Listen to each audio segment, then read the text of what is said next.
पैर, हाथ, मुंह बिना काम हिलाने से पितृदोष उत्पन्न होता है। बिना काम कोई शरीर एक उंगली हिलाते हो तो ब्रह्मांड के कोरे में जाके वो कहीं ना कहीं असर करता है। हमारे हर हलन चलन का प्रकृति में कोई ना कोई असर वापस आता है।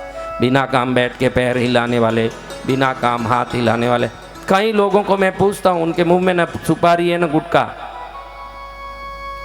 क्यों हिलाना? कुछ है ही नहीं तो क्यों हिलाना? मन में संकल्प कर लो आज से बेटा, क्या आज से अगर मेरा हाथ हिलेगा तो नोट गिनने ही हिलेगा, पैर हिलेगा तो परमात्मा के घर पहुंचने ही हिलेगा, मुंह हिलेगा तो 56 भोग जब मुंह में जाएगा तो ही हिलेगा, फालतू का लिए हिले? सही है ना? तो ध्यान रखना। बिना काम कोई भी चीज़, देखो इसको बटरफ्लाई इफेक्ट कहते हैं। मैं रोज कहता हूँ बटरफ्लाई इफेक्ट को समझो कि इंडोनेशिया के जंगलों में भूकंप आता है।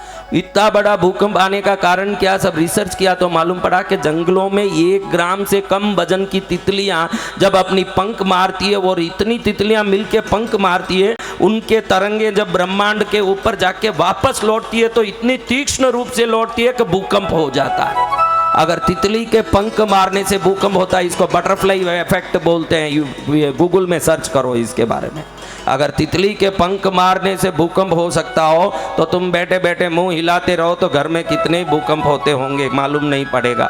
इसलिए जब जरूरत पड़े तभी अंग संचालन करना। देखो आप ही समझो, जो दीर्घ बैठा हो, स्थिर बैठा हो और व्यवस्थित बैठा हो, आप उसको ज्ञानी बोलोगे और महापुरुष बोलोगे कि जो हिलता डुलता बैठा हो, किसको बोलोगे आप?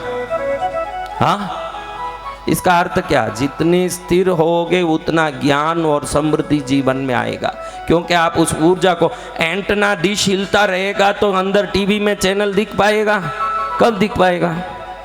स्थिर होने पर। तो आप भी स्थिर होंगे तो ही ब्रह्मांड की ऊर्जा को खींच सकेंगे। बिना काम शरीर का कोई भी अंग हिल रहा हो वो ऊर्जा आपसे दूर हो जाएगा।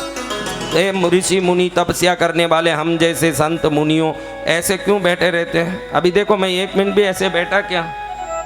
आप कैसे बैठे हो? 1 मिनट भी हम बैठ नहीं पाते, ऐसे बैठ ही नहीं सकते। जब रीढ़ की हड्डी ऐसे कर दिया वो मुर्दा समान। इसलिए कल वो छत्तीसगढ़ के बच्चे को कहा, बेटा सीधा बैठ। अच्छे के लिए कह रहे हैं, ज्ञान बढ़ने के लिए कह रहे हैं।